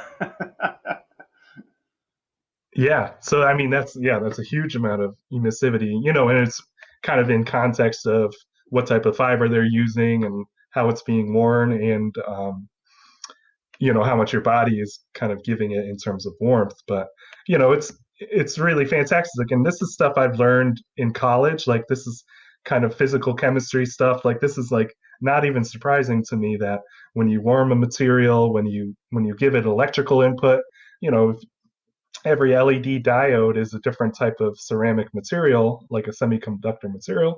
When you put a voltage across it, it's gonna excite the electron states, and it's gonna emit light. And that's the thing. When we warm up different materials, it's gonna have the electrons kind of bounce around in different ways, and it's gonna emit far infrared or emit different types of energies, and we can use that in terms of spectroscopy and all these different kind of measurement tools that are out there. So to me, it's like, oh yeah, of course you can make t-shirts with embedded particles. And I was embedding particles into fiber as an undergraduate, trying to get clay to disperse inside of polypropylene. And that was a whole little study that I was doing in the lab. So it's like, yeah, of course you can, this is kind of normal stuff to me, but people, I try to tell people about it, and they're like, "Wait, what? You can get?" I was telling my dad, I was like, "Yeah, I've got these new shirts now, and they give you far infrared and all this stuff." He's like, "But it's a shirt, right? Like it's still a shirt, right? I'm like, "Yeah, it's a shirt." Like older people, it's harder for them to get it, but I don't know. Well, Yeah, I'm like, yeah, you can't just have a shirt these days. It's gotta be a special. Like everything has to be something more than what it appears I to think be. T-Mobile That's just that's launched the 5G. Like I posted the map. It's scary. I mean, you can look up yeah. T-Mobile 5G map and see. I'm on the outskirts. I'm very happy about Mhm. that. But yeah, Yeah, and that's the thing. It's like five, as far as I can tell, let's just ignore all the health issues.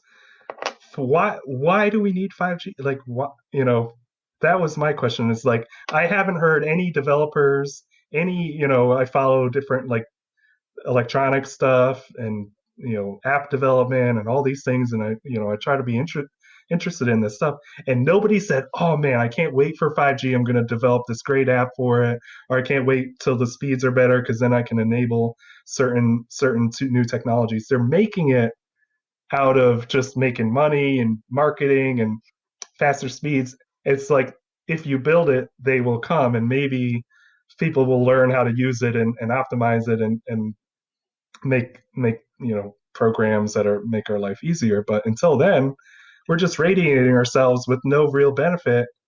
Why are we doing this? instead of Field of Dreams, it's And Field of 5G. yeah, and I worked at a company that was making semiconductors for 4G towers, and I listened to my CEO talk about, oh yeah, pretty soon we're going to cover like the entire world, like 90% of the world is going to be covered in 4G, and I was like, oh, this is bad. I was like, I was like, wait, why do we have this? I just look at like I'm sure you follow too, like the fake meat movement, the Beyond Meat, and all that. But even Yeah. just the vegan movement, which doesn't support, the protein requirements of a human being and all those fat soluble vitamins. But Agenda 2030 and the United Nations, in their own words, and I think it's a depopulation thing. But I'm very happy that I'm on the outskirts because I have to go the extra mile connecting to a cell tower to even do this interview with you. And so I think for people in like Yeah. the woods, it's a good thing. For people in the Yep. cities, I think it's already a kill zone. It's just they're ramping up the heat in the kill zone. Right. Exactly. And that's the thing. I like some people are more sensitive to other. I feel like I'm more sensitive, and my time living in cities the past couple of years have really told me it's like, all right, it's not for me. My body just can't handle it. The blue light, the EMFs, the food, the food in the cities, like, unless you're paying extra money to find a market or whatever, um, just everything just doesn't work for me. So Yeah. that's what I have to Get find. out, And yeah, out of the factory yeah, farm, right? right. It's too much. So it, next is blue light bad altogether, or is it good to receive? Okay, we already answered that one. What's the optimal time to begin wearing the glasses in relation to sunset? Extremists say right after. I would do it right after the sunset. Yeah. You know, and again, like I'd put it on gradually. Like the sun's already set at 6 p.m. here. I would start wearing either an orange pair or even my lighter pair, my rose pair, and then work my way up into darker things as my activity levels go down. I'm still up for a couple hours, at least uh, at this time of night. So I would put on something right when the sun goes down, especially if you don't have a lot of uh, blue light mitigation, red light bulbs, things like that. So yeah, I would start putting them on. And then depending on what you have, like one study, they designed it to put on the UVEX glasses 3 hours before bedtime. Um, and then I would say if you're wearing a darker red, you could probably even go just 1 or 2 hours before bedtime.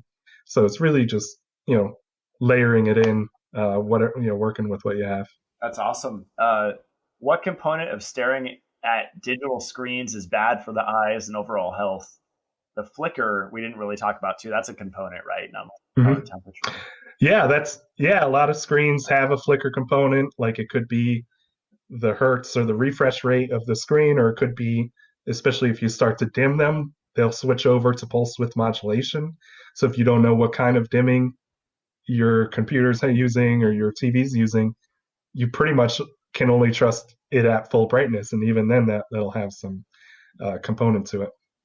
So that's the flicker component. Then, like we said, the kind of eye strain component is coming from the blue light hazard itself of just having some eye strain or some kind of headache from that. That's awesome. Yeah, and I love the trick to just have a little simple black light with a little clamp light, and then Yeah, a red light behind, and that is just such a good right, combo. Like from my research, there's no circadian detriment to using purple light or ultraviolet at any time of day. Like I've used my Sperti right. vitamin D lamp right before bed and gone right to bed like a rock, like within a minute I Hmm. was asleep. So Yeah, interesting. nice. Yeah, I think yeah, if you're short enough wavelength, like most of those wavelengths are going to be invisible, and even the melatonin suppression curve that bottoms out as you get closer to the UV range as well. So there's still some component to it, but there could be a net effect of like, well, you're getting UV, which is good for you, and Yeah. you know you're going to go to bed How anyway. our cells communicate. Yeah. Um, Yeah. Tips for kids, incorporating blue blocking with kids, brands, types, etc. Just general kids advice for blue. Yeah, I mean, kids are even more important because as adults age, like we actually develop kind of our own pigments in our eyes that protect ourselves from blue light. So kids are more susceptible to that, and kids are more susceptible to stare at lights. They don't have the aversion kind of reflex from bright lights that adults do, so they'll just stare at a light. And so there's even like regulations on toys. Can't have bright blue light little LEDs or indicators. Um, so you have to, make sure you check out your toys of what are the lights in the toys and what are the indicators, and think about how the kid could mess that up, um, which is pretty easy. But that's the thing. It's like, can you design an environment where they're not exposed to those kind of toys, where they're not getting phones or whatever? And if you can, put a filter on your phone before you let them touch it. Or yeah, if you need glasses, there are kid size glasses from various companies out there.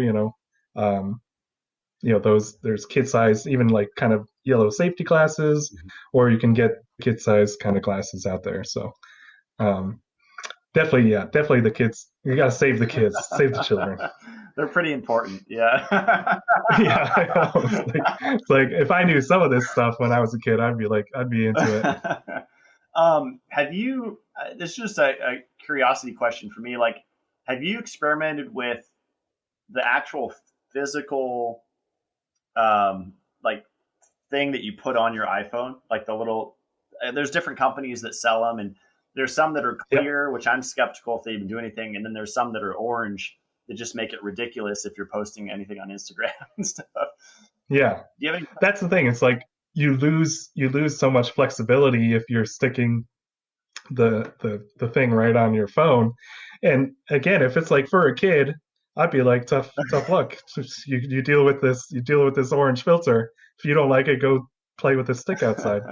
But so it depends on if you're an adult and you need to do your Instagram posts and you need to do your professional thing. It's nice to have the digital settings and just turn it off and turn it on and wear your glasses as needed. So yeah, I think those would be too restrictive because you're not going to peel off a thing whenever you want to make a Instagram post. So I think it's good. It's good for certain type of people, but overall, I'd rather just wear Same glasses. here. Yeah, good point. Yeah. Let's see.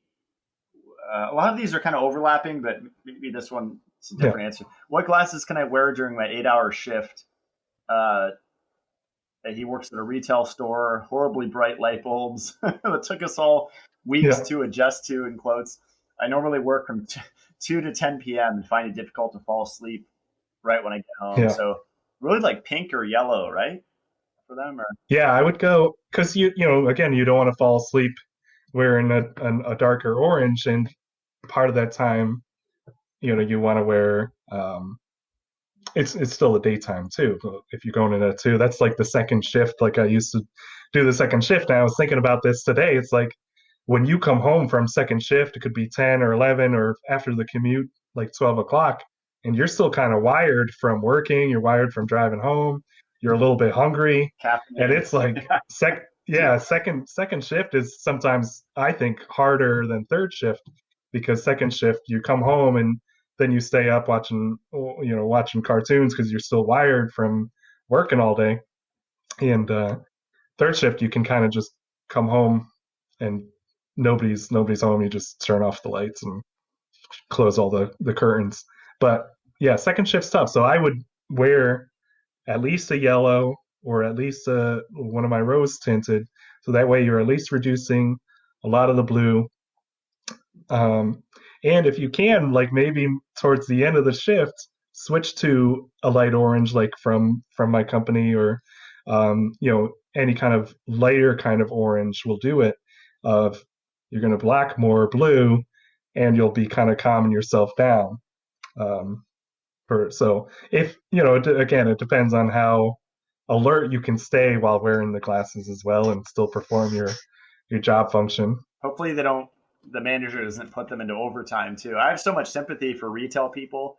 I work so many retail Mhm. jobs, Sport Chalet, PetSmart, and it's just usually the managers are jerks a lot of the time, or that even the higher Yeah, ups, the regional managers are even more of a jerk. And so yeah, anyone working in retail that's listening to this, I sympathize. Do your best and just keep at it because I got out of it. I got out of that rat race, but it yeah, took me years. Like I don't know, yeah. 6-7 years or longer. So, Wow. Yeah. um, yeah, and kind of a personal question for me. I think I wanted to ask you this earlier. Erlin glasses, you probably heard of that, like Helen, I think Helen Erlin or something. And this kind of Yeah. segues into and the next question, someone was asking learning disabilities or ADD, brain damaged, being more sensitive Hmm. to light. I think that's what like Erlin, but I got a consultation.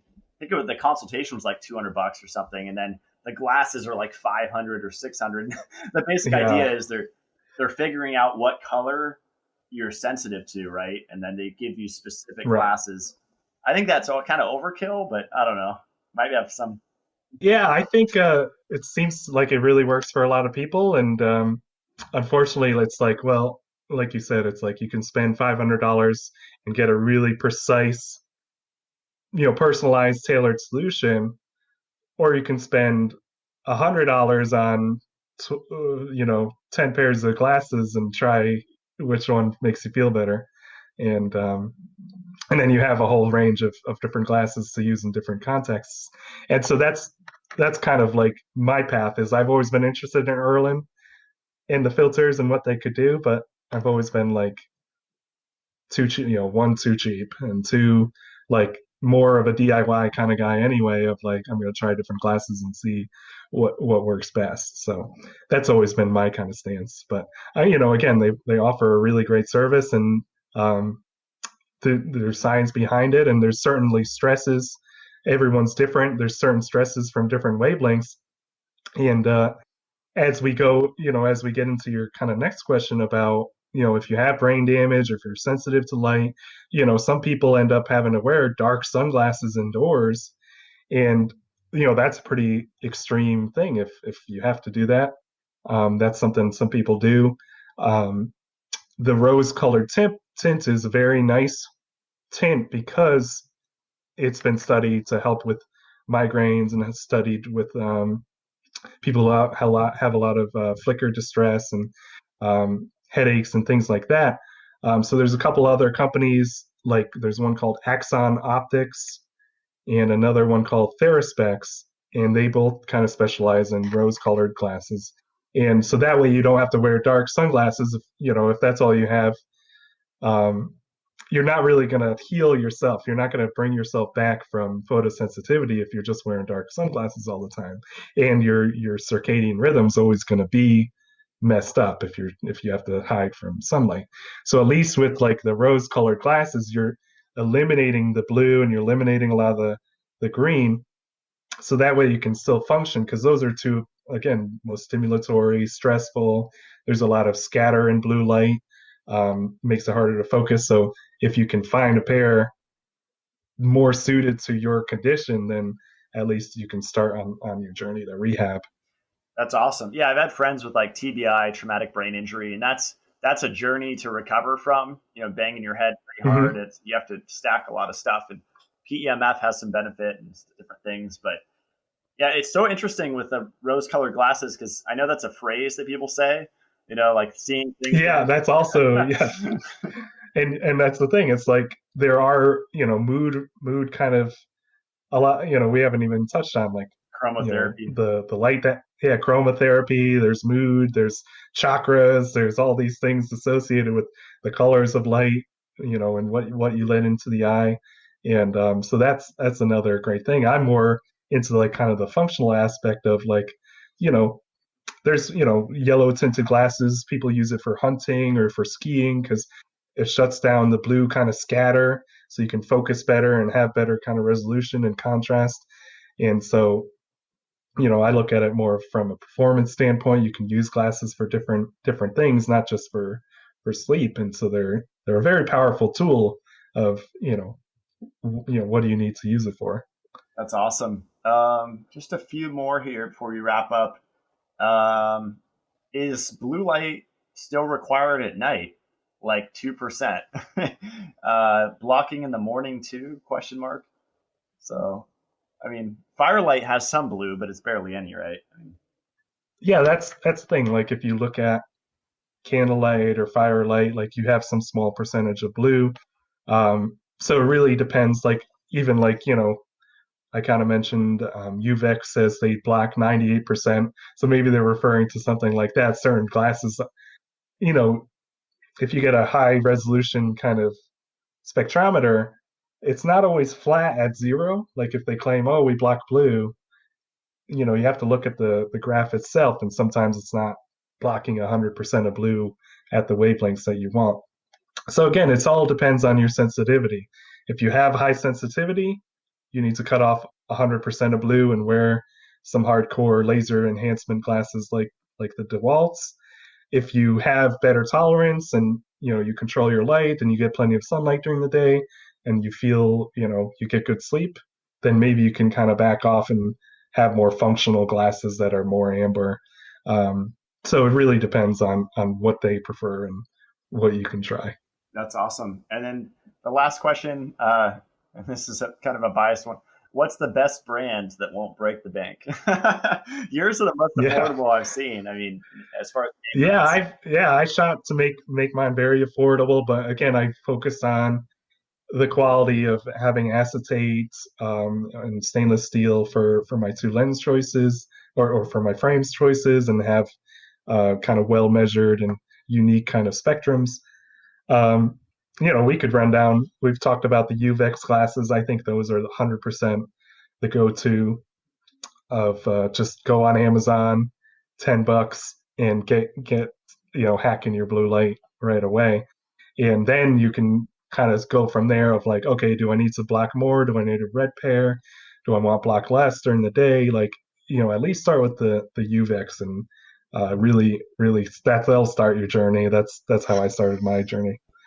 that's awesome. And it looks like the cleavers, the nighttime those are your only yellow pair, right? Those are sold out. Will those be back soon? No, I think they'll be out for a while. Okay. I've yeah, we'll be looking at how I'm going to reorder and restructure the glasses kind of side of the business. Got it. Okay. Right on. Well, I appreciate you sharing all your knowledge. I think this is a lot of practical info that people can use. And um, I just moved to a northern, latitude. I'm in North Idaho, close to Canada, and it's like I Wow. had to really dial in my light environment because most days I wake up, there's no sun. And, there's some Yeah. people will say, oh, UV still makes it through the clouds 30%. But I find I need, the human charger in the ear or some type of a Yeah. stimulus or some type of device to feel somewhat normal. Uh, and Yeah. so, yeah, that's where things like this. And you're coming from more of a Southern California. Yeah. Yeah. Yeah, so that's a huge shift for you probably. And like I'm from the Northeast, like from Connecticut. And so when I lived one winter in Mexico, and then I lived another winter in Manila. And for me, I was like the opposite. I was like, I want the cold, like I miss the cold, and I miss like that kind of hibernation kind of status where it gets dark early, and you're kind of like, yeah, this is get can get cozy and cold and chilly and fall asleep. Like, everyone loves the chili pads and things like that. And I'm like, I just crack my window open for half the night and then close it just before I go to bed, and it keeps the room like really nice and cool. And so I miss that. Like, and again, I think that's all part of like how we're raised and how our bodies are used to different temperatures, different lights, and yeah, it can be a big transition. Yeah. At some point here, I'll probably get back into cryotherapy because I was doing the cold baths for a while. And I think people take it Yeah, too far. Like you only need 55 degrees. It's like, oh, I'm doing it for the yeah, mental benefits going down to 20 degrees Fahrenheit. It's like, I don't know. I don't see the point in that. But now that I've lowered my stress from not restricting sugar, I think I'll probably do some cold dips at some point here. I'm in the right place for yeah, it. So, yeah. And when we went to Auckland, we went right in July, and that was like the peak of their winter in New Zealand. And so I went out to a beach, and I was like super pumped, and I was in my swim trunks, and everyone's wearing parkas and winter coats, and they're like looking at me, and I'm looking at them, and I was like, I'm gonna jump in this. I'm gonna go in this water. And but I went in, and I was already like really jet lagged and from all this stuff. So when I got out and I was in there, I loved it. But when I got out, I was a little bit dizzy and a little bit like I had like kind of I think a blood sugar issue of coming out of that cold water, and I was like, oh, I don't think I can drive. So I had to like chill out for a little while. So yeah. So yeah, it can't go wrong. Like, you need to have good blood sugar regulation, good kind of stress reduction before you just start diving into the And cold. probably the Gemba Fit shirt would be really awesome because I like going from that into the far infrared sauna. That's a really good practice. I think they do Yeah. that in like Sweden or something or cold countries, but Right. To alternate those kind of stresses is like I think somehow it's powerful. I don't know what the studies are, but it just feels like it's one of those things that like it feels really great. It's like so yeah, yeah. yeah. Awesome, Andrew. Well, thanks for coming on the show and stick around. We'll close it out. Okay, sounds good. Thank you.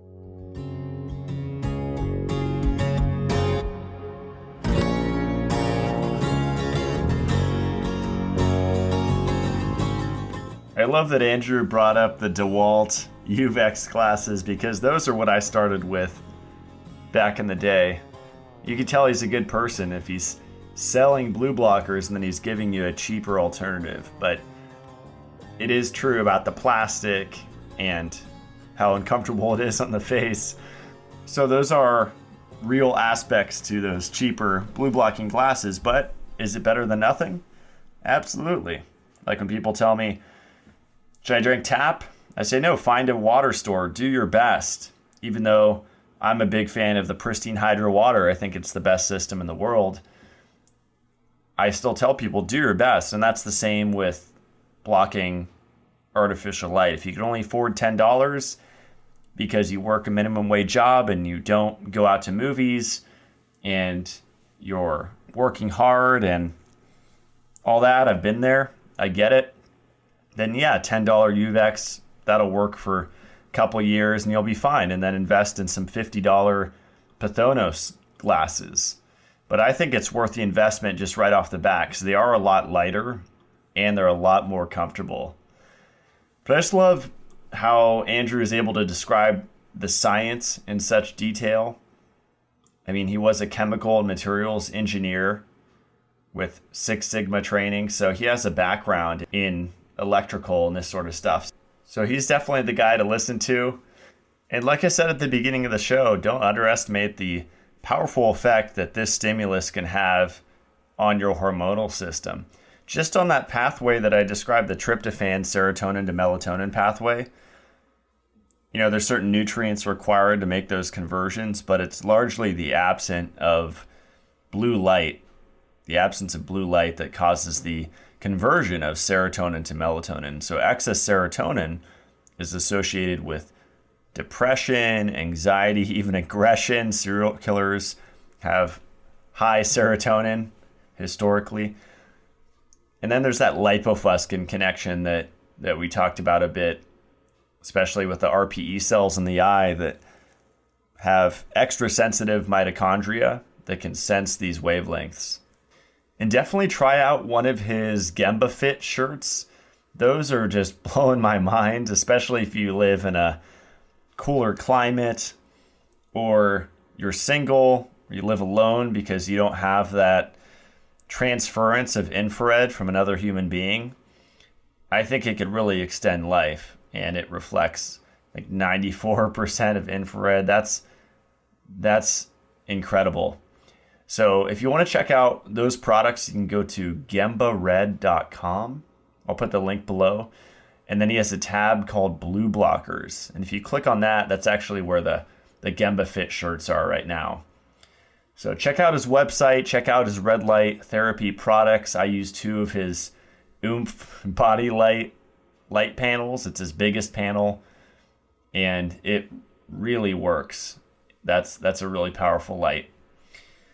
And as always, if you want to support my work, you can go to matt-blackburn.com. That's all my recommended products. I update that regularly. Most of them have discount codes.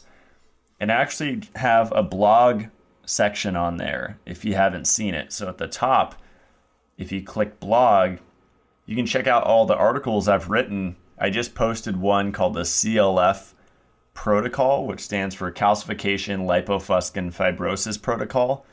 And I put a lot of time and energy into that. And there's some products that goes along with it, but I think it's addressing the root cause of pretty much every health issue.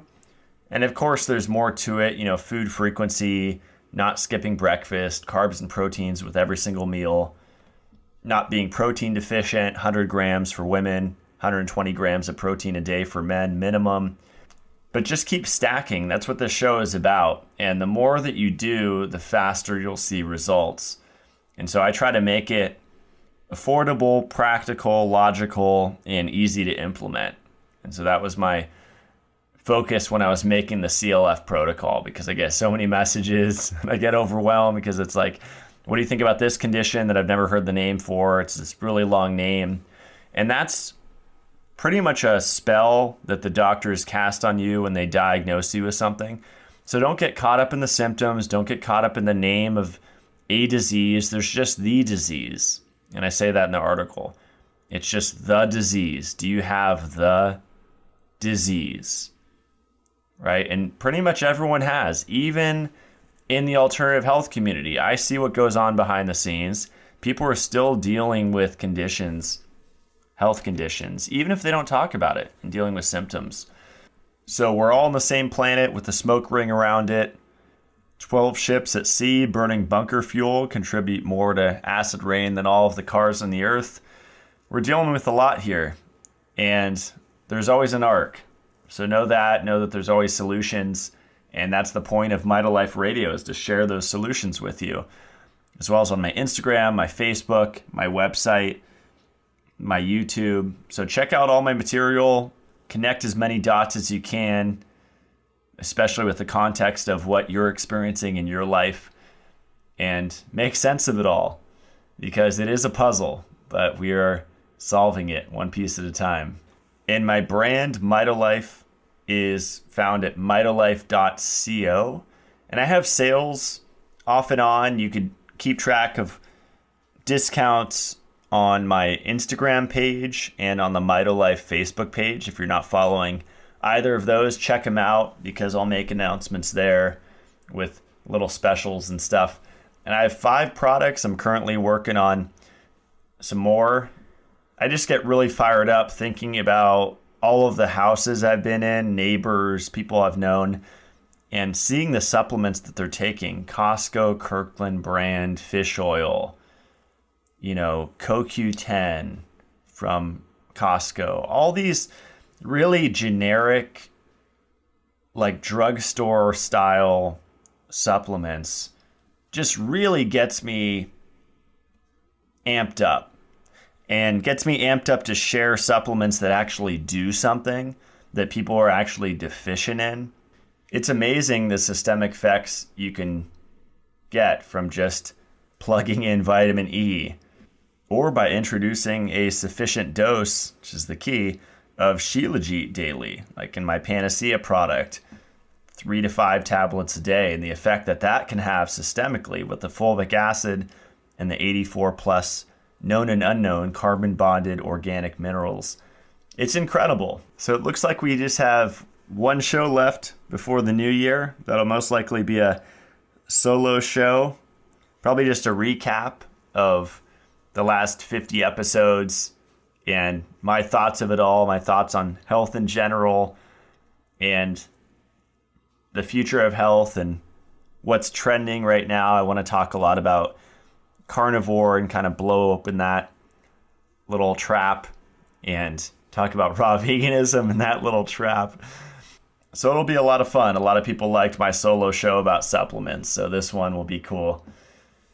And as always, if you like the show, please share it with your friends. That helps me out a lot and helps to grow this community of people that are less interested in green powders and magic mushrooms and ayahuasca and kundalini yoga, and are more interested in really practical, grounded information that's rooted in science, and it's not just, drink spring water, get iron overload, here's some fish oil because it's good for your brain. That's 99% of the podcasts I've skimmed through, and I don't really listen to podcasts anymore unless it's Extreme Health Radio, because I really think that's the best one. So anyway, thanks for listening, and hope you guys are having an awesome December. and Merry Christmas. Today's quote is by Stephen Johnson. If your great-great-great-grandfather wanted to read his book after dark, some poor soul had to crawl around in a whale's head for an afternoon.